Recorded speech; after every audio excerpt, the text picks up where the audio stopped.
Hello, everyone. Good afternoon. Good afternoon.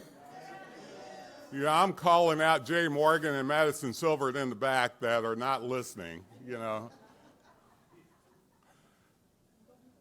We're going to get our panel started here in a second. We have a couple of our legislators who are in a committee. Oh, we see one walking in now. So we had Senator Thomas just called. He's going to be a few minutes late. So we're going to get started because I think our moderator, which is a good friend of mine, I'll introduce quickly, has another gig this afternoon. You think he would only have us as his job, right? You know, I'm going to just shut up and introduce you to Bill Bryant. Everybody knows who Bill is, and he's, once again, very popular here at WKYT, but more than anything else, he is popular among all of us educators. So let's welcome Bill to the stage. And Bill, I'll let you introduce everybody.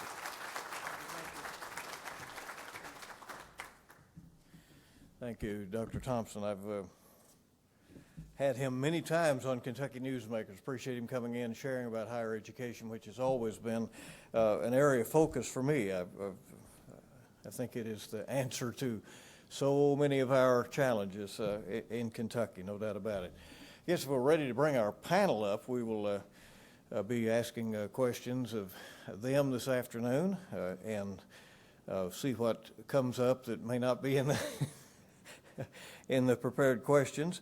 But it's my pleasure to be here this afternoon, and we'll just let people be seated. How you doing? Good. Senator Matt Deneen. Right. Senator Matt Deneen is he's chair of the Budget Review Subcommittee on Education.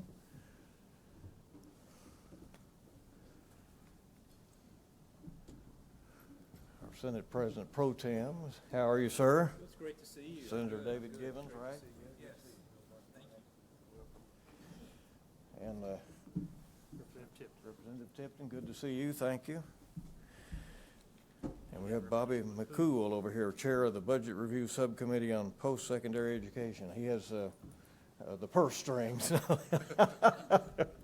And we await the arrival of Senator Reggie Thomas, and we'll accommodate him when he gets here. But we'll go ahead and begin because, as your president indicated, we, have had another of these terrible tragedies of the death of an officer and a suspect in southeastern Kentucky. Our thoughts with folks in Russell County, and we're moving a lot of assets into that area, and so I have to get back and anchor coverage this afternoon. So we'll get started with the discussion here on post-secondary education. Thank you, by the way, for all you do in helping govern our higher education institutions. We saw significant investment in higher education this past session in both campus operations and capital expenditures. The first question, what are the biggest issues you expect to impact higher education in this upcoming interim session? Anybody want to begin? I'm usually not back. Go for it. Let's see.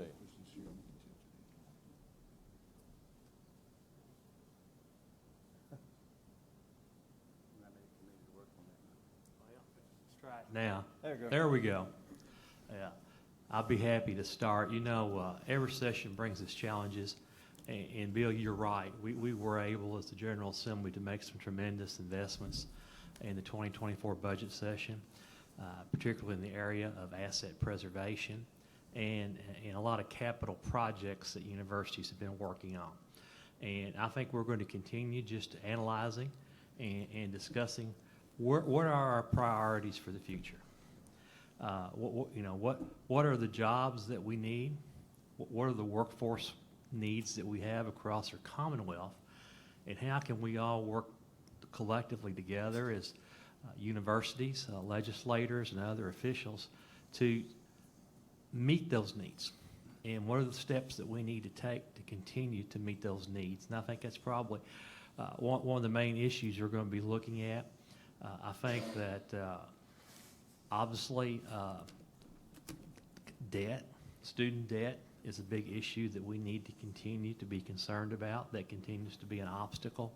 And how can we provide opportunity, remove barriers and provide opportunities so that all students have an opportunity to attain post-secondary education?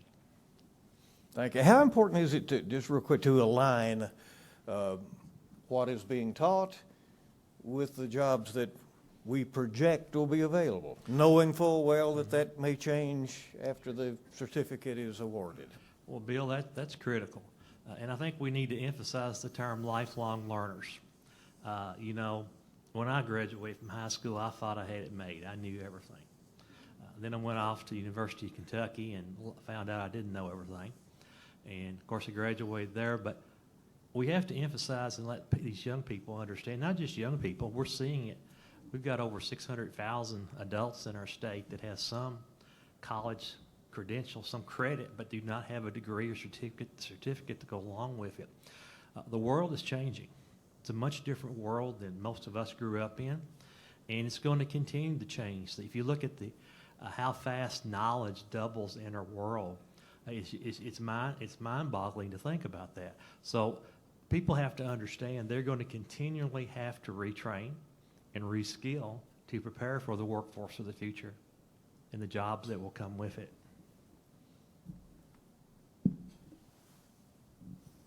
Same question. You can go back to the original question. Thank you, sir. Appreciate Biggest very much. issues you expect to come up regarding higher education? Well, it's continuous. As we know, there's many pathways to jobs and careers. But however, we also know that one of the best pathways that we know is through higher education. Will lead our younger people to greater jobs and greater careers.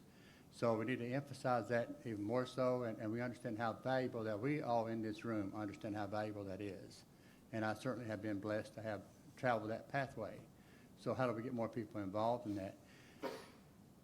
Higher education is essential with improving the workforce and the economy of Kentucky.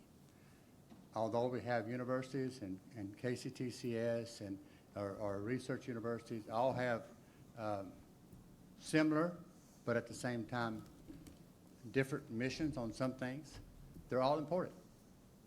And they're essential for our growth in the Commonwealth of Kentucky. Representative Tipton mentioned some things that we need to be cautious of and have a conversation about, and certainly we need to do that nationally. The debt is probably right now, according to one resource, is $1.8 trillion in student debt right now. So how do we remove that? What do we do? How do we lower that? And also nationally, anywhere, depends on which resource you look at, 37 million to 40 million people have some credits but not degrees yet. So this is nationally.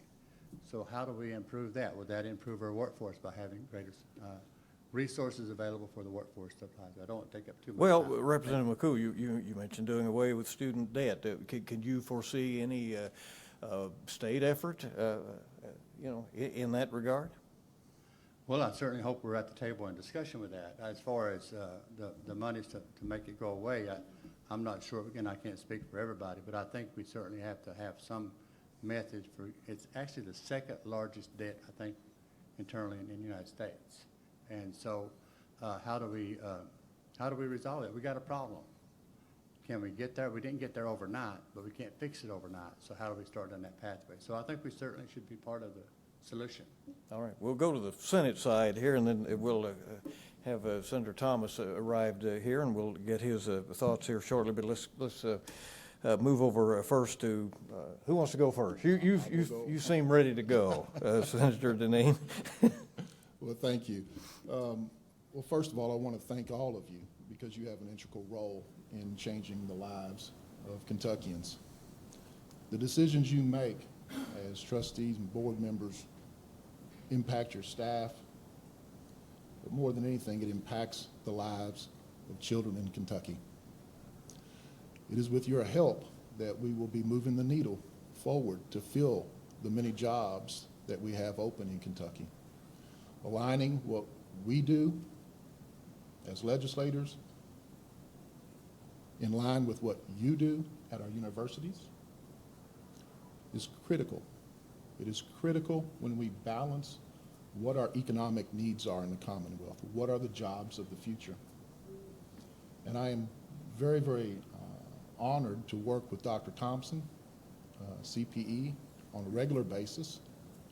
I'm very happy to work with Kia and the work that they are doing to ensure that our students can afford and make their way into your doors. I think the important thing that many of us need to start focusing on is quality over quantity. It's taking a very hard look.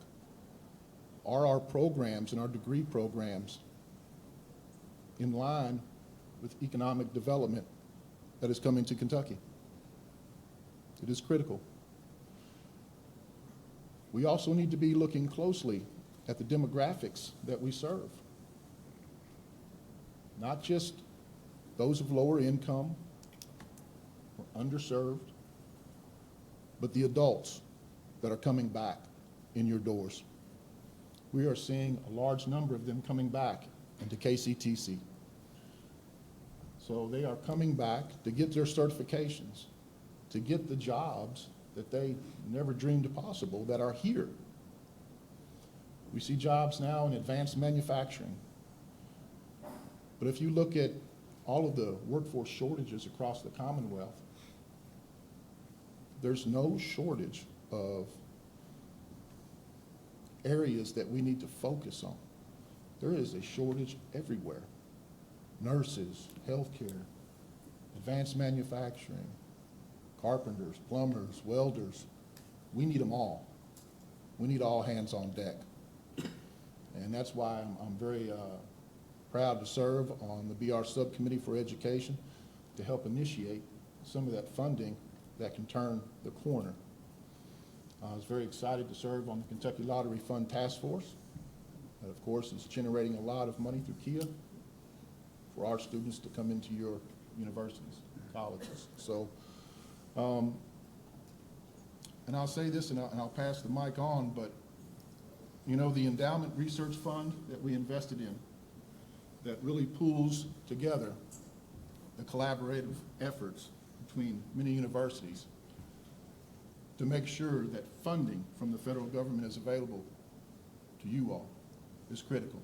That partnership, that relationship, we're not working on islands here.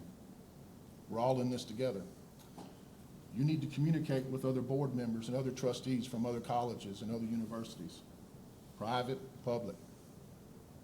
You need to make sure that we're all paddling in the same direction. And I think that endowment fund is a step in the right direction to ensure that goes on.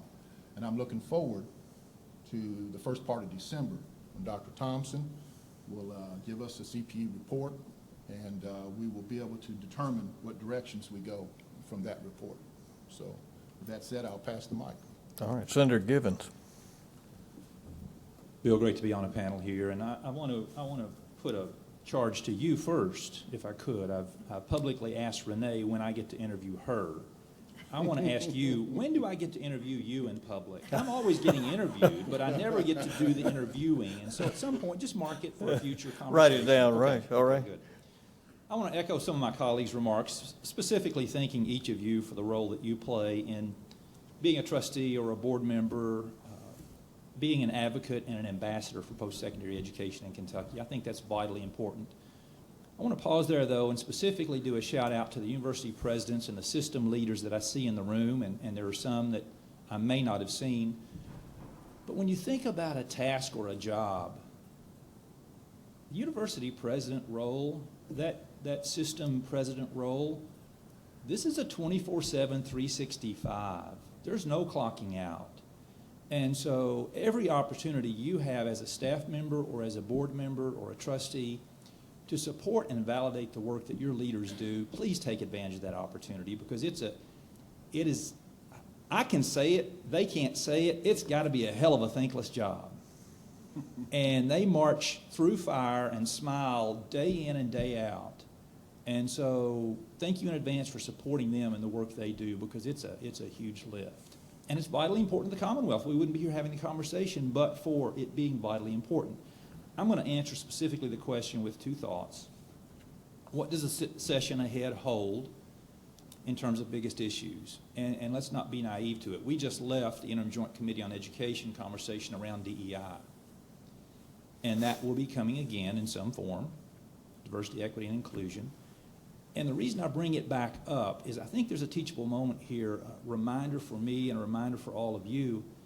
These sorts of moments are largely about managing messaging. If you can get ahead and help your institution get ahead on managing and shaping the message, then you can crowd out what may be some false perceptions around it, whether it's DEI or the next DEI or the next one in the future 3 or 4 or 5 years down the road, because there'll be more coming. That's the nature of what you do and we do. So make sure you got a great comm staff. Make sure you've got leaders that are managing the messaging and managing the perception. Perception creates reality. We know that. Try to shape it before it gets shaped for you, because someone's going to shape it.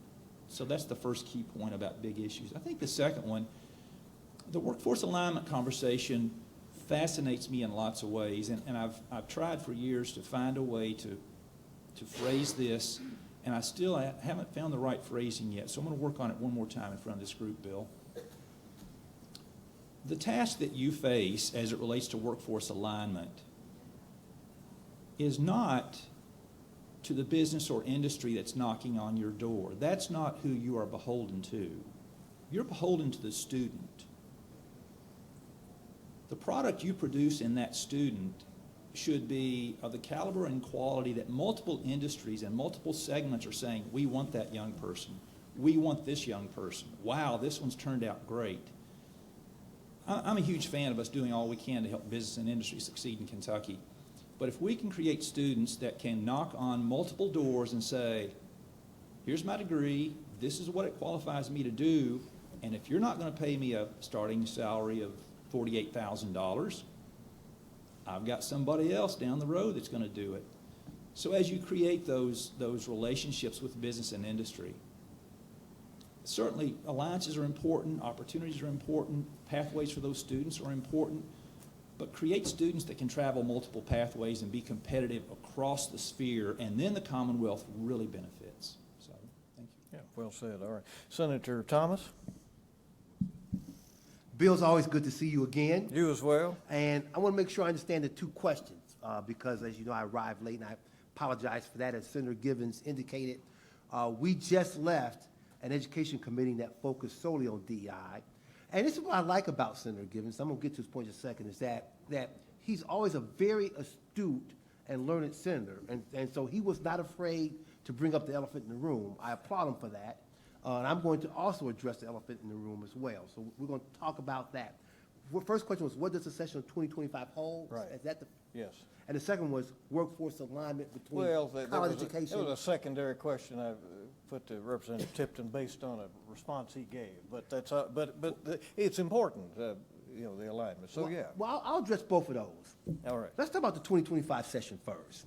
And I always enjoy being asked to be a panel here because, as I mentioned last week, when I met with the school superintendents, I bring a different perspective to these discussions than many of my colleagues. Now, we have a lot of respect for each other, and we like each other, but certainly sometimes our views aren't always aligned. So I like being able to bring that different perspective. There is no question that diversity, equity, and inclusion is going to be a hot topic in 2025. And I will tell you my view on that. Okay? The reason this program got started in the first place, makes no misunderstanding about that, was because those students who were of a different race, who were black or Latin, Latino, or who were LGBTQ, felt like they didn't belong, that the environment wasn't welcoming to them, that they weren't inviting. And so schools like the University of Kentucky, for example, but UK is just an example of many, what we call predominantly white institutions, decided that we wanted to create a welcoming environment because that was not fostered at these institutions. And so they wanted to recruit more black students to come to their schools, increase the number of women at their schools. They wanted to make sure that students who somehow felt they didn't belong were welcoming there. And so they created these programs for that very reason. Okay? What we see now, and this is not unique to Kentucky, make no misunderstanding about that. This is all across the country. Now that most universities have achieved that kind of goal, there's concern where, you know what, I don't feel welcome anymore, that I don't feel inviting. Now, I'm going to tell you, I find that statement disingenuous, because I don't see how anyone who's white and Christian cannot feel welcome at the University of Kentucky or at the University of Louisville or Western Kentucky University. They have every door open to them available, and that is still true in 2024 America. Okay? And when I listen to the testimony that's being given, I hear them talking about, you know, the days of the past and how things have changed and how this change is not good. I submit to you that we do not want to see schools like University of Kentucky, that's now among your top 100 institutions, and they've done that because they have a variety of individuals and a variety of different people in their workforce go backwards. Okay? We do not want to take University of Kentucky or our state universities backwards with regard to changes in DEI policy. You know, if there are problems there, some people feel like that their voices are not being heard. I'm okay with those changes because I welcome differences of attitude, differences of opinion. We all ought to be able to disagree. There's no question about it. We should be able to disagree in an agreeable fashion. So we will see DEI. Obviously, I have strong differences than some of my colleagues up here regarding how that should be handled, but that will be addressed. That's certainly a hot topic here. On the question of workforce alignment, look, everyone, college is expensive. It is really expensive. And I don't blame parents, being a parent who put 3 children through college, that you want to make sure you get your bang for your buck when you send your child through school. Okay? And so we have to teach our children today, you know, skills that are going to allow them to make a good living and a very prosperous living in the future. I know, Bill, I'm taking too much time, but okay. give me a couple more minutes. I'll be done. Okay. And so we have to make sure that what we're educating our young people to do is going to equip them to be successful students for the rest of the century. Because right now, what we're talking about, students that graduate today will live to see the next century. This is 2024 America. So we're really equipping them to live and learn for the remainder of this century. We have got to do that. Now, having that said, I want to be clear. You know, I still think there are a need for historians in our society. Okay? I still think there's a need for teachers in our society.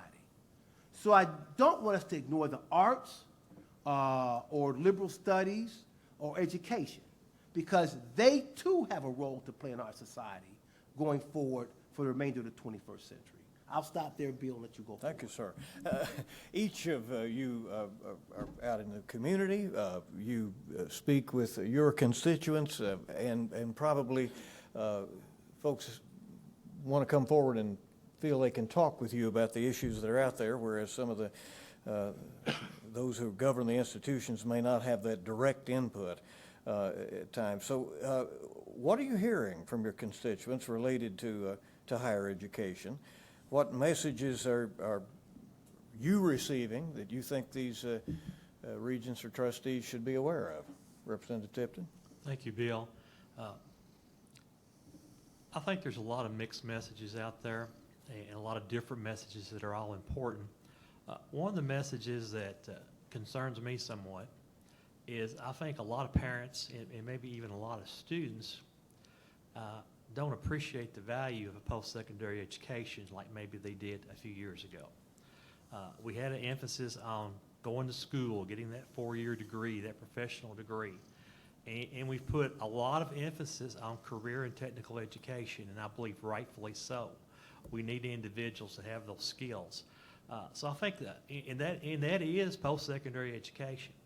And I think there's a lot of concern, as we mentioned, about carrying a heavy student loan debt. But I think we have to be aware that there are people who are starting to question whether or not the investment in a degree, specifically a four-year degree, is a worthwhile investment for their future. And I think that's one of the main things you need to be aware of, and need to be encouraging, you need to be educating, and you need to be sharing the message about the importance of post-secondary education to everyone.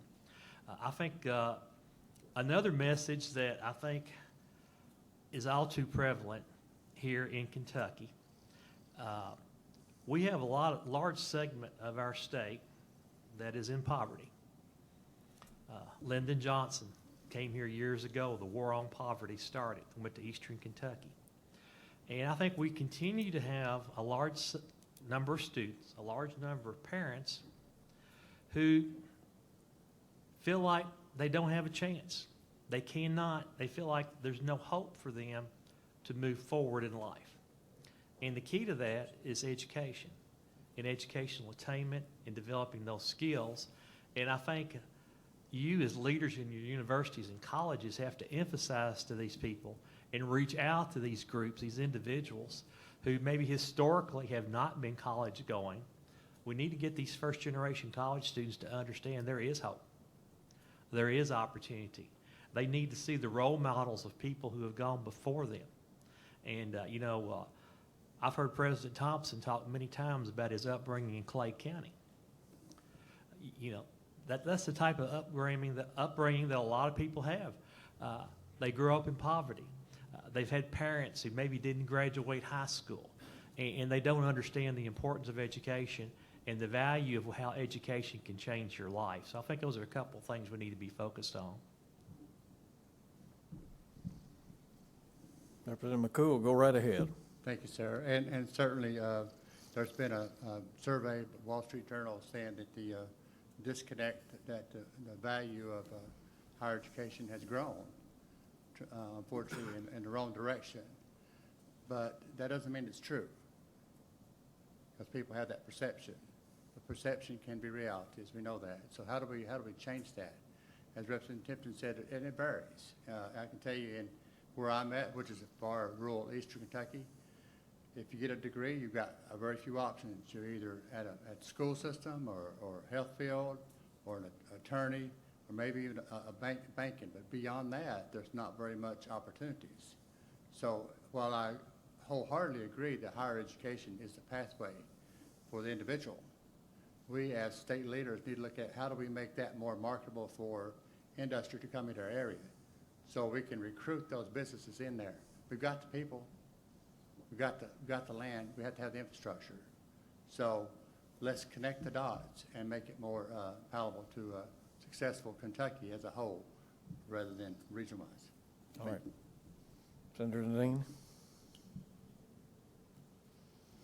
Well, I think we're all struggling right now to get accustomed to FAFSA and all of the new forms that our students are having to fill out, and trying to figure out how we can get more high school students encouraged to join our ranks. And some of that, of course, is affordability, and that is where that new funding form comes into play. And how we market that and how we get out there and get that across to our high school attendees, and how we promote dual credit courses and all of those things that help chip away at the cost. But as trustees and as board members, we must do our due diligence as well in looking for ways to be prudent with the money that we have, to do the very best we can to be fiscally responsible and accountable for the money that we're given. Whether that's the additional $100 million that we've put into KIA funding, from CAP programs all the way down to teacher workforce shortage scholarships and pilot programs for student loan forgiveness, and additional $2 million in teacher scholarships. And what we're seeing is across the board, and our universities and colleges are coming around to meet some of the needs, like early childhood education. There's a huge shortage. I'm a 29-year public educator. K through 12. Where we once saw 20 applicants for a job, we now see maybe 2, maybe 3. 2 of them we may not want at all. And the one we take may not be the best, but it's the one we have to take. We have to change that dynamic. We have to start celebrating what we want to see more of. We have a workforce shortage in education. And we need to start celebrating our teachers. You as universities, you know, I see during football games, we march out and we give a check to one person. We need to start celebrating staffs, entire school staffs, so that those students up there see where they're headed and who their next team is, who their next partner is. We need to do all we can in our marketing to encourage participation. I'm a first-gen college graduate. And many of you in here may be as well. But it's a game changer. And it will be for so many of your students. We have to be welcoming. We have to celebrate the areas we want to see more of. And I want to say, like Simmons College here recently in Louisville began an early education program. So when I'm starting to see small colleges, HCBUs, starting to narrow in, Kentucky State University, Murray, with their Vet Tech program, they're starting to narrow in and focus on where these workforce shortages are. And not just for the next 2 or 3 years, but these areas are for the foreseeable future. And I'm encouraged by that, and I think that's where we need to really start to focus our attention. And in our rural education areas, it's difficult. Many of them don't have the transportation to get to us. And we're going to have to invest in some distant learning programs. That's just the way it is. And I'm glad to see that we've made that investment as a legislative body in expanding some of the rural two-year institutions and trying to turn them into a 4-year institution for those people in those areas that have difficulty with transportation and funding. So I see us moving in the right direction. And, you know, as they always say, you can't eat an elephant all in one bite. And I think that's what we're trying to do, is taking chunks and great strides, I believe, in the right direction. So with that, I'll pass the mic. Senator Gibbons, what are you hearing out there from your constituents? Bill, I'm going to underline something I think a couple of my colleagues have emphasized. I think it's something that all of you know, but it's worth emphasizing, is the value proposition. That value proposition that families are looking at as they assess what the future will be for their young person, because this is a collective family decision in most cases.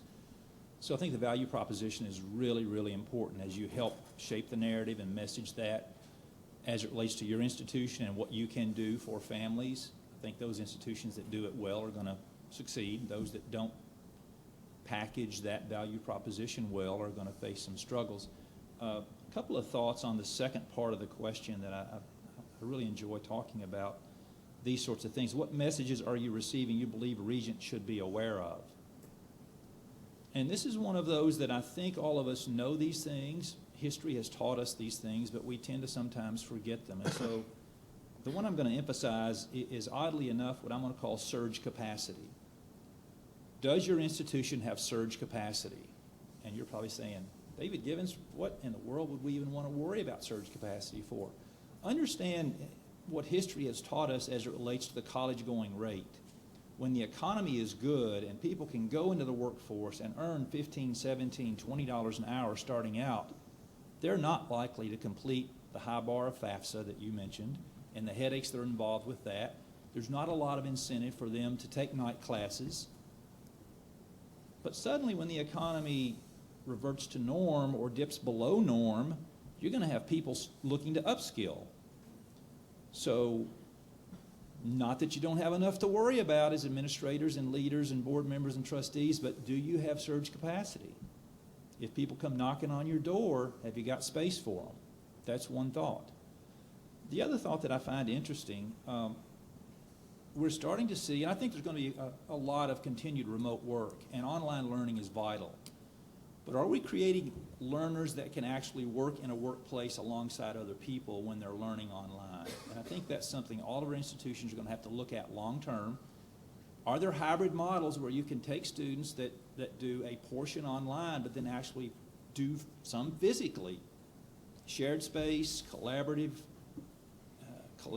tasks and assignments, not that are collaborated virtually on, but they have to physically look at each other and be in the same space with each other, because I think our workforce is going to start to revert back to I'm not saying everybody's going to go back in the office full-time all the time, but we're going to have employees and coworkers that we like working with, and that's a shared space sort of thing. Thank you. Senator Thomas. Bill, your question allows me to fold one of the previous questions into this one. Because I will tell you, probably the second biggest issue that we're going to address as a legislature in 2025 has to deal with what changes are we going to make in higher education in this decade to move us forward in this century. We came across a lot of good ideas in 2024 regarding what universities want to do. And for the first time, really since I've been in the legislature, I am really pleased that we are really taking an in-depth, detailed look at higher education and trying to figure out what we're going to do to make it a more amenable, more helpful for students and for parents going forward for this century. We have put together a task force, we being the legislature, have put together a task force this summer to look at, what do we want higher education to look like to be responsive to the citizens of Kentucky in 2025 and beyond. So that's the second biggest issue that we're going to take. I want to build upon what my colleague next to me, Representative Tipton, said, and that is that we have to acknowledge that Kentucky has a lot of people in poverty. That's one of our biggest problems, maybe our biggest problem in this state that we really haven't fully addressed. And at this education committee meeting we had earlier today, one of the things President Capitol said in talking about DI, when we think about DI as being race, but it's not really all about race. It's about all aspects, including poverty. And President Capitol acknowledged that in this record-breaking 2024 graduating class UK had, 26% of the students graduated with family incomes of $25,000 or less. That's where we've got to go. So since I'm talking to trustees here today, I would encourage all of you, when you go back to your next meeting, put on your agenda item, are we doing enough to reach children in poverty? If UK can graduate a quarter of their class from poor families, we all ought to be doing that. Okay? We all ought to be trying to lift each other up so that in the future, all families have a better way of life. And as a result, we begin to reduce this crippling poverty that we have here in our state. So I think that's one agenda item that I want to leave you with, is that we've got to recognize what are some of the biggest problems in Kentucky, and that you have the ability as trustees to get more children out of poverty, give them scholarships, get into your classrooms, and educate them and graduate them so that we can begin to reduce that crippling poverty here in Kentucky. Well, that moves nicely into this question. As lawmakers, you're clearly interested in the complete educational journey of Kentuckians, from early childhood education to college and beyond and into the workforce. What are your expectations related to the connection between K-12 and higher educational institutions, and what issues do you see coming up in 2025 that may impact that? When I first got in the legislature 10 years ago and started diving into the world of education, one thing I quickly learned is that education in Kentucky was built on silos. We had different groups that had different interests, different themes. One of the efforts that I've worked on, along with many others, is how do we bridge the gap between K-12 and post-secondary and beyond, even into the workforce. And I've been part of a group, many of you may be part of that, the Commonwealth Education Continuum. And how do we focus from early childhood all the way to not only college graduation, but post-degree, doctoral type programs. One thing I've learned in life, many of you probably know I grew up on a farm. Every now and then I had to hook a log chain to something, pull something out. If that chain's got a weak link in it, guess what? That chain's going to break when it has pressure put on it. And in education, we have to identify all segments of education, and we have to work together on that. If there's a weak link, we need to focus on that. My time in the legislature, Senator West and I put a great deal of focus on early literacy. This session we passed a bill on early numeracy. We saw that as a weak link in this educational pipeline. How can we expect people to be ready for college, prepared for college, and have success in the post-secondary world if they struggle with their reading and math skills? So I think those are the kind of things we have to do. We have to work together. We're all in this together. We have to get rid of the silos and understand that we're all in this together, and we've got to pull together to get to attain the goals that we all want. Representative McCool, go right ahead. Thank you very much, and I certainly agree with everything that Representative Tipton just said. As we all know, investment early on in education is critical. That's a long-range plan. We need to focus on that, and we need to continue that. That doesn't take away. But if I could just take a little step beyond that, and we know that the 18-year-old graduate high school enrollment is declining, or has declined nationally for quite some time. But as I mentioned earlier, there's 37 to 40 million Americans out there that has had some college, but not completion. That's a market that I hope that we really focus on. And we tear down those barriers. The way, and maybe they stopped out for various reasons. Maybe it's financially, or maybe their job moved, or whatever it is. But how do we do some similar things? And I'm glad we're talking about K through 12, but if a student from Paducah is a junior in high school, and they transfer to Ashland, Kentucky, which is Eastern Kentucky, as far as you can go from east to west, when they come to Ashland, they start out as a junior in high school. Do we have that flexibility? And I'm open for conversation about that within or higher education. If we don't, then we need to have that conversation and probably fix that. If we're requiring X number of hours, regardless of what you've got, to complete a degree, not changing programs, but staying focused on what you start. Why do we have barriers out there that says you have to have 25% of your hours at your last graduating university? There's a market out there that I hope we really tap into, and that's those who have earned credentials but not completed.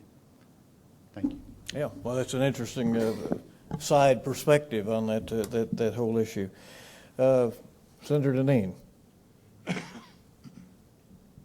I think the connection sometimes is being lost between our high school students and the value of what we are offering, because they want a quick fix. They want that certification. They want that quick job. Sometimes they bite at the first shiny bait that comes flying by, and that's sometimes a decent paying job, but it's not a career.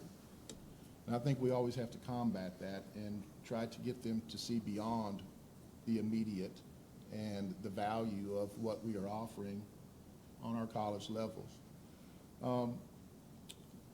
I think we also need to consider some of our apprenticeship programs and some of our degrees that we're offering, and that connection with the workforce and potential employers, and ensuring that they have apprenticeship or on-the-job training as a part of their degree program, not after the fact, but during.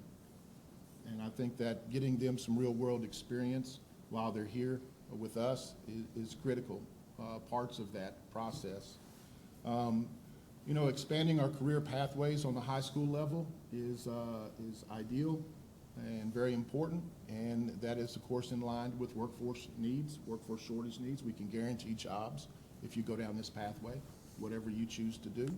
We want to make sure that there is a career pathway that encourages you and shows you the value of the raises that are potential for you when you get a college degree and a master's degree and on forward. So we just want to show them the different pay scales and the advantages to continuing their education.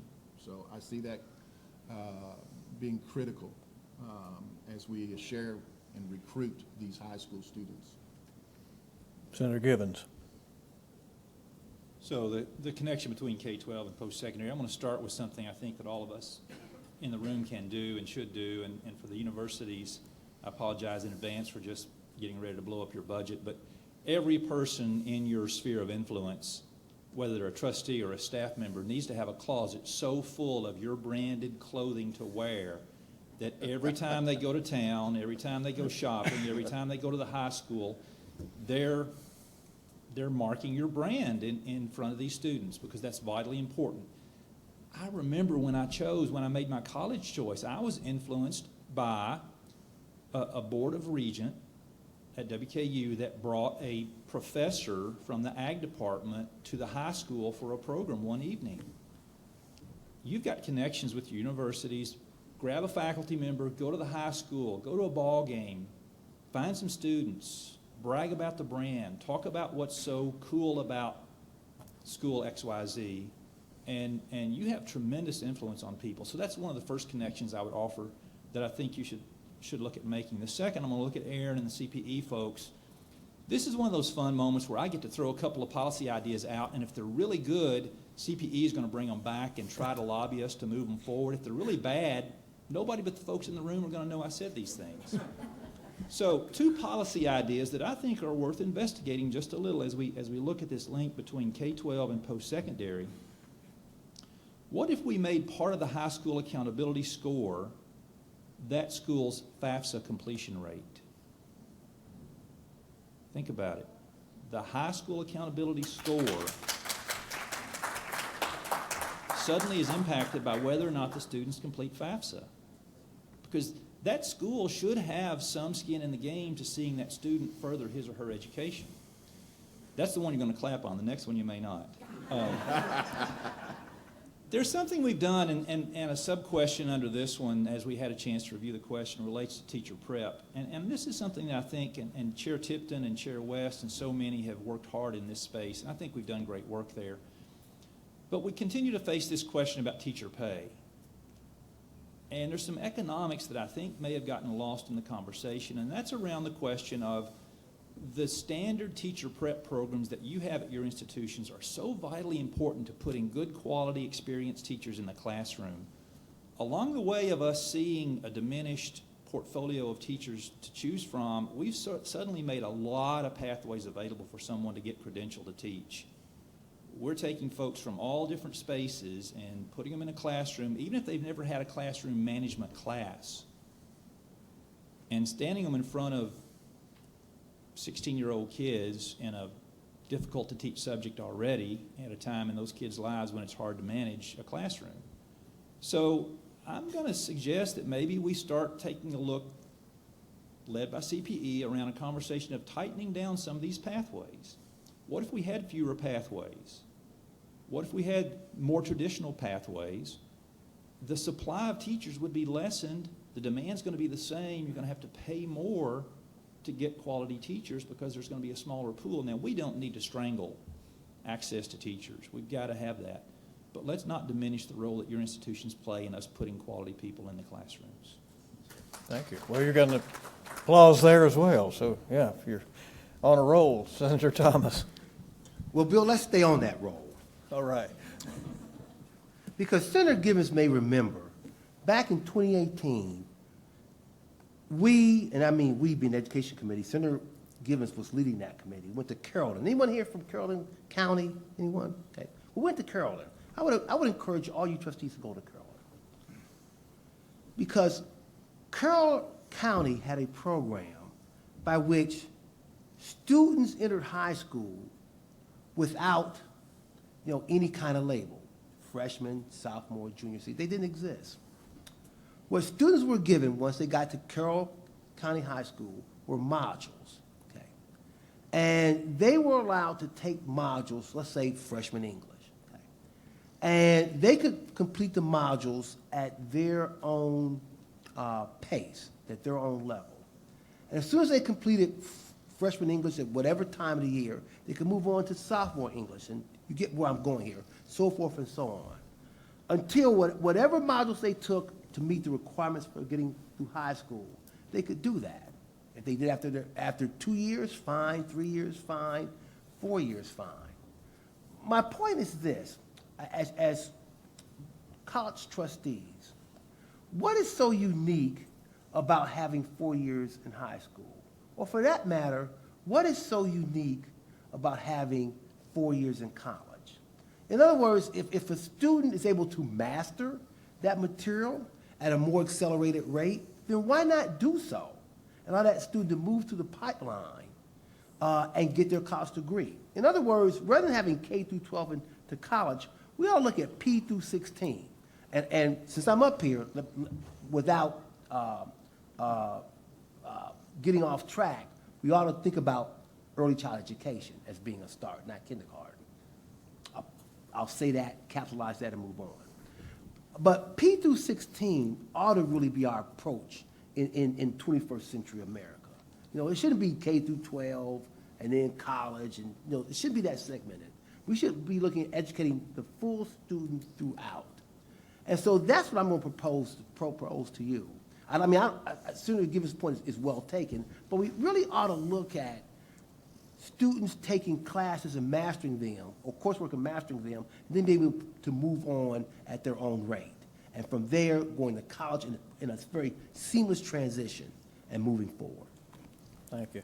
I think we've been able to touch on a range of topics here, and some of the questions then would be duplicates that are deeper. In the interest of time, and I know the President wants to have his remarks here shortly, let's do this and have a final charge to these folks involved in higher education. How can boards be more effective advocates for their institutions at the state level? Communicate with you, communicate with the public, communicate with Frankfurt. We know there are paid lobbyists who come to talk to you. We know the presidents and the leadership comes to talk to you. How can those involved in the governing bodies of these institutions better advocate for higher education? And we'll just go with a closing round on that, and anything that is on your mind as we close up here. Bill, that's a dangerous comment, anything on your mind. Well, I wouldn't do that in Frankfurt. But first, Senator Thomas, you're talking about competency-based education, That's exactly what I'm talking about. and I'm a big fan of that. So maybe we can work together on that. Well, you and I work together on a number of different We things. we do. As far as trustees, and I kind of thinking about this question the other day, and I've had this happen. I had somebody talk about it's nice to be around an important person like you. And whenever somebody makes that comment, I kind of correct them. And I say, I'm not an important person. I'm just someone who's been entrusted with an important position of responsibility. And as trustees, regents, board members, I think it's important that you understand you have been placed in a position of very important responsibility. You have the charge to be there to oversee the work of a university and college. And the decisions that you make, you need to understand, impact people's lives. The students that attend your schools are impacted by the decisions you make. And you need to be serious about this. This is serious business. I know it's nice to be honored and get tickets to the ball game, but this is important stuff because decisions you make are going to influence and change people's lives, and that's vitally important. As far as, I very seldom get to talk to a trustee unless an event like this. And I realize you all have other lives and business, but know that myself, and I think any of us in any legislature, we're more than open to communicating with you. Reach out to us. If you can't come to Frankfurt, maybe we can in your community, have an opportunity to reach out. But feel free to reach out to us. Again, we have the lobbyists, we have your presidents, but I think it's important as legislators that we hear from you as well. And that's vitally important. And thank you so much for the important work that you do on behalf of all of our students across the Commonwealth of Kentucky. Representative McCool. Thank you, sir. Let me first say I too am a product and taught competency-based education. So I'm a welding teacher. You had to learn how to weld flat before you could weld overhead. And so I'm a strong opponent a strong supporter of competency-based education in everything. So I just think throw that plug out there if I could, sir. I'm going to tell you a little bit about myself if I can to get where I want to go to. I've been a student, I've been a teacher. President Qualls and President Morgan, I was never a president, but I was the CEO of Mayo Technical College, so I understand some of the difficulties that you go through. I might have missed the president. I apologize if I've done that. And I've been on the Board of Regents. So I know some of the things that you deal with. I encourage you, just like Representative Tipton, that we hear and communicate from you. But it's also important that we hear from you as a team. So when you communicate and work with your president and share with your vision for your college and university, we know this is coming from the entire team of the Board of Regents. Sometimes you can get some outliers out there on the board, and I've served on these boards. None of you are all that way, so thank you. And they may want to run their own route. So it's important that we see not confusion, but how do we better serve the institution and going forward. But I'm the only McCoolist in Frankfurt, so if you need to get a hold of me, I'm available at any time. So open that communication up. Don't hesitate to agree or disagree. You know, you can agree with me, that's fine, or you can disagree with me. That's fine too. I promise you, I don't get mad if you disagree. I appreciate it because I can be wrong. And I hope that if I'm wrong, you correct me. So thank you very much. Well, thank you. And we'll go now to Senator Deneen. As we wrap this up, first, I want to thank all of you for being here. I know it's not easy to sit here and listen to 5 legislators with microphones. It's sometimes very difficult, but I do appreciate your attentiveness, and I think this is a very good way to start valuable conversations.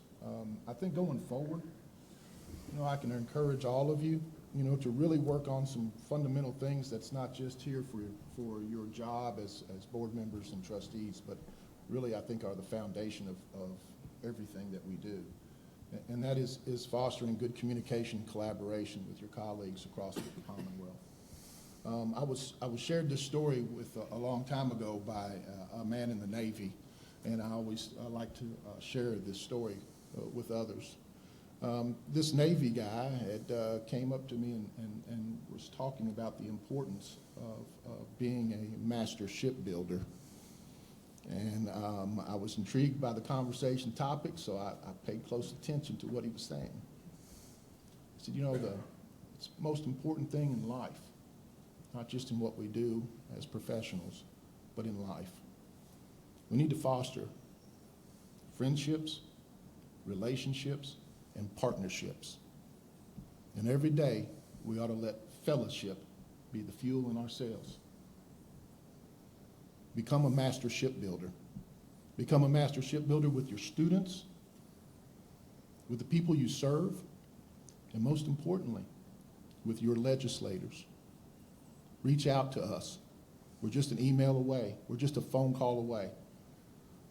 So I applaud Dr. Thompson again, CPE, Kia, all of you for inviting us here today, because I think that is a step forward in developing that partnership and those relationships that are critical for our students. So thank you. Senator Givens. Thank you. So the chance to give you a charge is kind of like the pastor at church doing the benediction. You've got to go out and be the hands and feet of God in the world that so needs. And you know the drill. But if I had 3 things to say to you as a charge, I think some notes I jotted down from our conversation. First of all, your role as a trustee, and what does that look like? I've never really thought about it this way until this conversation, but in your role as a trustee, you're kind of like the early settlers and the scouts. You're always out there trying to hear what the environment is telling you, what does the land offer, is it a productive place to settle, where are opportunities, and then you've got to message that back to your university. Be in the schools, find the students, message it back, get somebody in, make the connection. So that first role as a trustee is a valuable role, not just from an institutional management perspective, but by being that voice for your institution in those schools. The second charge I think you face, and all of us face, and we don't always carry this charge as well as we should, but your role as an ambassador. Try to get those kids to go to the school that you're affiliated with, but more importantly, challenge those kids to go to school somewhere. Be an ambassador for post-secondary education and the value of it. Whether it's a degree or whether it's a credential or whatever it may be that ambassador. Normalize for a lot of these students that we've talked about that may not see college as something they can do. Normalize it for them, because 9 times out of 10, people saw more in us than we saw in ourselves, and then we lived into that. So do that for someone else as an ambassador. The last one is this question about advocacy. What is your role as an advocate? And I think that's a vitally important role. You being here today, you sharpening your skills, you understanding the way that performance funding impacts your institution versus the way it impacts others, and then you lobby us on those things. I think that role as an advocate is a vitally important role as well, so I encourage you that way. And I want to echo the thanks you've heard multiple times, because the work you do is vitally important, and thank you for taking time out of your busy schedules to do this today. Thank you. May it please the majority, our final word will come from Senator Thomas. I'm a big believer in the Waterman and Peterson principle about management by wandering around. You are stewards. You've been given a tremendous responsibility to make sure that our colleges and universities work well. I think to do that job well, I would strongly suggest that you do 2 things. One, I think every semester you need to go in and sit on a class or 2. Just go unannounced and sit on that class. See what those students are learning. Do you understand what the professor is saying? Are the students listening? I mean, do they come, look like they're prepared and dressed and ready to learn? I think you need to sit in on the classes at least once a semester at that university. In addition, I think you need to have some connection with the students. Maybe go to the cafeteria, or if there's a student government meeting or some kind of student meeting, go to that again once a semester. I think you need to get into the weeds and see what the students are learning in the classroom and what the students are saying when you talk with them at more informal sessions. I think that's a duty that you have as trustees to make sure that that university is functioning for the benefit of the students and for the teachers. And with that, I'll close. Thank you very much. Well, I hope you feel, as I do, that we're all enriched with these perspectives from these lawmakers today. Let's give them applause for being here and subjecting themselves to these questions. And I would take them at their word that they are available, and reach out to them with your ideas. And I think you saw today that they're people of reason who will hear your perspective and perhaps act on it. Thanks again. Thank you for having me, and everybody have a nice afternoon. Thank you. Thank you. I can never see you enough. Hey, don't get up yet, gentlemen. Let me do my closing remarks, because I think y'all need to hear this. I mean, why would I not have this opportunity since y'all have made yourselves available? Thank you. Thank you. I appreciate the bill. Thank you. Let's give Bill Bryant a hand, please. Bill, thank you so much for being an advocate for education. You have been for a long time. I will not tell people how long we've known each other, but I'll let them guess. Thank you, my friend. A couple of things to end this conference, this conversation, and I think it's important that we give the people to my left and right a hand also, because they are essential. They are essential partners to what we're doing in Kentucky and what we still need to do in Kentucky. Gentlemen, I wanted you to hear some of the things that we talked about over the last 2 days that's important. some kudos, obviously. Some good things are happening in higher ed. We've been recognized nationally for many of them. This will be the second year. We haven't gotten our numbers yet, but it looks like this will be a second year. We may be setting some more enrollment gains, whereas other parts of the country are going the other way. We have reduced our student debt significantly, about 33%. The average debt in Kentucky now is $26,000. We've gone down, unlike other parts of the country. That's because you all do invest, Senator Deneen, in our students as well as our higher education. Thank you for that, no doubt. Some other things I will tell you that is important. You know, we are up almost 80, we're up to 80% at most of our four-year institutions and not very far behind at one of those institutions to get us there. That's not bad retention rates. We're keeping students and we're getting them through. Our average time now to a four-year degree is 4 years. You know, that's not a bad thing, right? And let's talk even more. Graduation rates are up significantly at our four-year institutions, 8 percentage points at our KCTCS institutions. And let me just say, KCTCS, when we started this journey, when I came into this role, KCTCS was somewhere around a 30-something% graduation rate 3 year. Now they're 60. I mean, not 60, but they are up significantly from that. So the things that we're doing matters, and there's a lot of inputs to have gotten us there, and we need to celebrate that. There's some other things we need to do, and you all pointed out a few, no doubt. We talked about we've got to do a better connection between K-12 and higher education. We have to, Chair, because it's more than just saying that we're going to have an enrollment cliff. We have 45% of our population graduating from high school not going anywhere. And many of the people that says college isn't important are not looking at the data. You know, they're not seeing that it's going to take a college credential. That matters, by the way. So we talked about quality. That matters to get us in Kentucky where we still want to go, but to keep us where we're currently at. It's important that we think about that. And it's important that we think about, Senator Givens, some choice theory here, that we can't do everything all the time. Y'all have taken care of us the last 2 years, and we've talked about that, but you're still not giving us enough money to do everything, right? You know, so how do we become more efficient and more effective in what we're doing? How do we look at competency-based education, accelerated degrees? How do we look at infusing not only those technical skills, but those employability skills? How do we get employers on the front end of this conversation and not on the back end? We're doing a lot of that. In Kentucky, once again, I'm proud to say we're leading the nation in those areas. But we have to also think about mission-related items. Not all of us need to look alike all the time. You know, we need to figure out exactly what we're good at and figure out what we need to do 10 years from now to be even better at it. And then we need to be working toward that.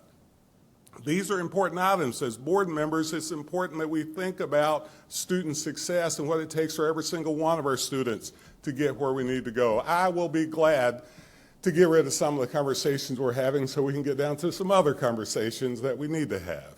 I say that openly, and I say that with all due honesty, and hopefully not something that is looked upon as negative, because I think there's just so much we need to do together to keep Kentucky moving forward for all of our citizens.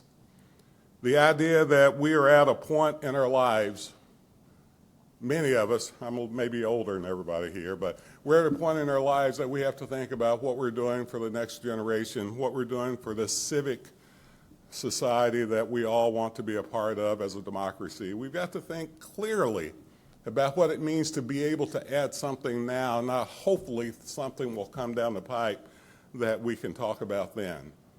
We are leaders, all of us in this room, folks on this stage, as well as myself, and with leadership comes a responsibility. And that responsibility has to be targeted toward those that are looking at us to lead.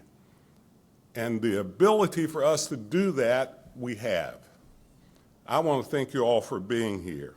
There's ways that we need to go. We need to truly look at what it means to think about what our young people are looking for, but also that 600,000 adult learners that we need to bring in this pipeline.